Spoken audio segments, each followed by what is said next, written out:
ID, call forwarding, call waiting, and call blocking.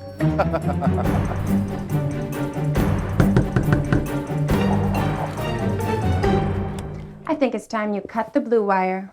Cut the blue wire.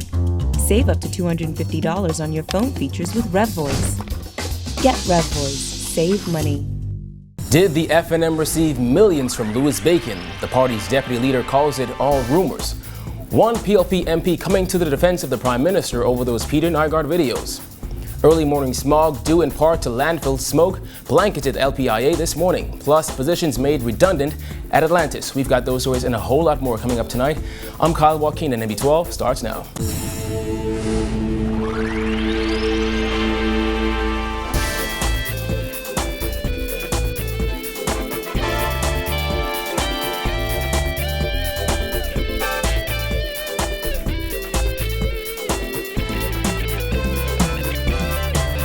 Topping news tonight, Free National Movement Deputy Leader Peter Turnquest today dubbed allegations that the FNM has taken money from Louis Bacon as rumors. He said as much in the House of Assembly this morning after allegations made by the Prime Minister in Parliament last night that the FNM accepted millions from the hedge fund billionaire. Turnquest today found himself defending the party over it. Meanwhile, the party's chairman spent much of the day refuting rumors that he was set to resign over his involvement in the Nygard ordeal.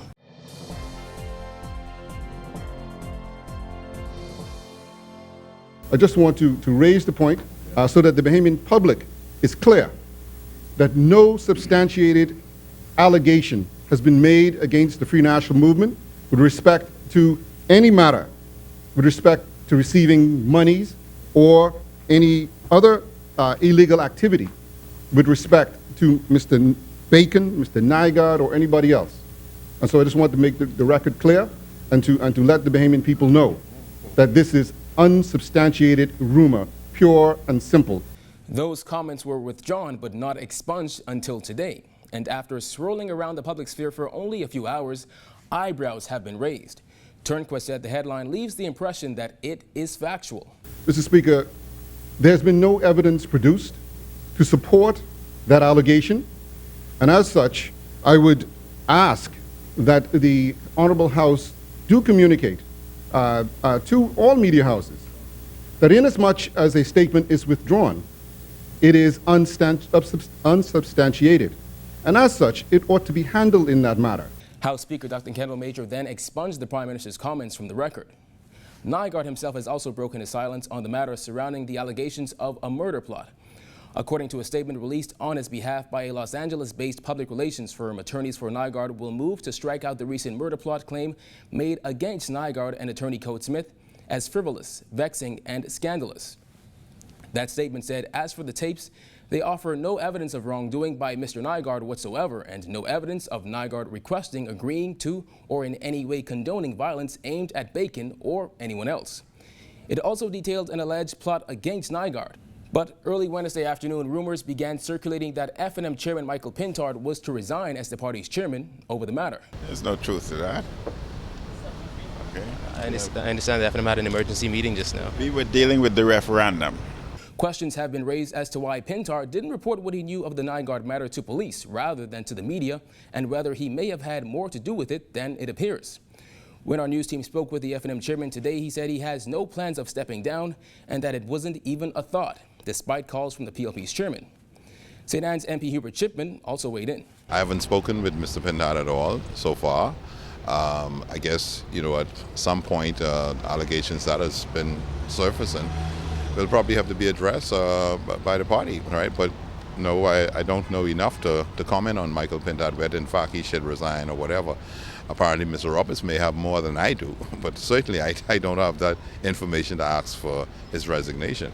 Well, Tall Pines MP Leslie Miller says he'll put his life on the line that Prime Minister Perry Christie and Deputy Prime Minister Philip Brave Davis are guilty of no wrongdoing with regard to the Nygard matter. Miller says he believes the entire ordeal is simply a political plot to tarnish the name and reputation of the Prime Minister and Deputy Prime Minister and the Progressive Liberal Party. Simone Davis reports. In light of allegations flying about the PLP's relationship with Nygard, Miller says he's 100% sure that the leaders of his party are innocent and being targeted. Listen, I believe as far as moral ethics, I'm prepared to put my life on the line that Perry, Gladstone, Christie and Philip Brave Davis has done nothing unbecoming, it is beyond them to do so. So I have no doubt in my mind, and I shall put my life on the line for those two men, that when it comes to things of that, it never happened. It never ever happened. You can never point to them with anything definitive that they have done wrong in their capacity as the Prime Minister, nor as the Deputy Prime Minister. So whatever is being said for political reasons. Miller says he believes the entire scandal is just a political move to drive the Progressive Liberal Party out of office and get the Free National Movement elected. And during his contribution to the mid-year budget in the House of Assembly yesterday, Miller revealed that he saw a document which showed that millions of dollars were paid out to certain Save the Bays members. I saw a document yesterday, Mr. Speaker, that says that the Bahamians who were involved in this charade, one of them takes home an annual salary of $90,000 per year. Another one, who is an entertainer, is taking home $150,000 a year. Another one who is associated with the program is taking $100,000 a year. Another one who claims to be a pastor is taking home another $150,000. And the big fish, the fellow who is behind it all, takes home an average of $250,000 a year plus expenses. And as for the person issuing those payments, this is what Miller had to say today. But it's his money. He's free to spend it. And of course, he don't know Bahamians. We are grabalicious. We'll take every damn penny he got. I wish you give me one check. See if I would spend it. The Tall Pines MP says he doesn't think the incident caused any embarrassment to Christie and Davis because they were not involved in any criminal activities while serving as leaders of the country. However, he did mention that he believes the opposition would use this situation to their advantage during the 2017 general election to tarnish the reputation of the Progressive Liberal Party and the legacy of the Christie administration. It's going to be used politically as we move into the general election. It's never going to stop.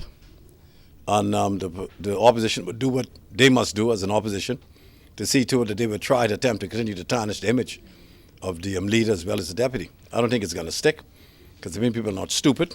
When they see something that is blatantly wrong, they know exactly what to do. So I leave it up to them. Our fate is in their hands, and your hands and everybody else, the voters. Reporting for NB12, I'm Simone Davis. In other news, several management positions at the Atlantis Paradise Island Resort have been made redundant. In a press statement today, the resort said that in an effort to remain competitive in the marketplace, the management structure had to be reviewed.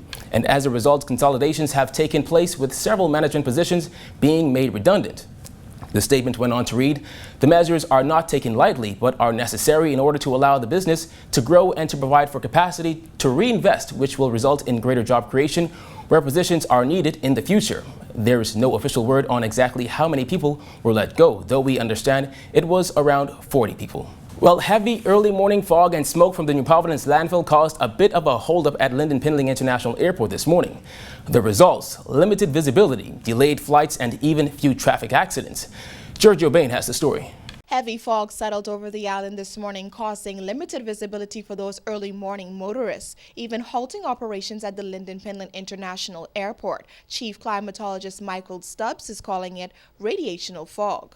Michael Stubbs, Chief Climatological Officer, said airplanes were lined up for miles on the Linden-Pinland International Airport's runway, as visibility had been reduced to about 5%, making it nearly impossible for pilots to take off or land. Early this morning, there was while the staff here were carrying out the observations, they recognized aircrafts on the runway backed up for some distance. In fact, the visibility was reduced to about a quarter of a mile. And again, that doesn't all go well for aviation safety because visibility is one of the most important things for landing and taking off at an aerodrome. So certainly that would have contributed to the delay perhaps in flights this morning. Radiational fog is what Stubbs called the thick cloud mass that sat over most of the island, causing many to experience trouble driving as commuters attempted to make their way to work. The cloud is believed to be formed as a result of smoke, dust, and salt. For clouds to form, you need something we call condensation nuclei, comprising of either dust particles, smoke, or salt. But however, because of the cooling, the sudden cooling of the air during the after sunset yesterday, the air became very dense and it's heavy, so it's sinking. So certainly, because of that, the overnight the temperatures also begin to fall even significantly more because no clouds to re-radiate the heat back to the earth, so it can retain any degree of heating. So certainly the fog formed this morning. Stubbs says this degree of fog is extremely rare for this time of year. Stubbs added that the combination of continuous dry heat and limited cloud coverage could make this a repeat occurrence. And it's not unusual to have fog around this time. We can have fog during the summertime as well. We can also have it around this time, and we are also in a dry season, so certainly we're not going to have much clouds around, so the heating will continue.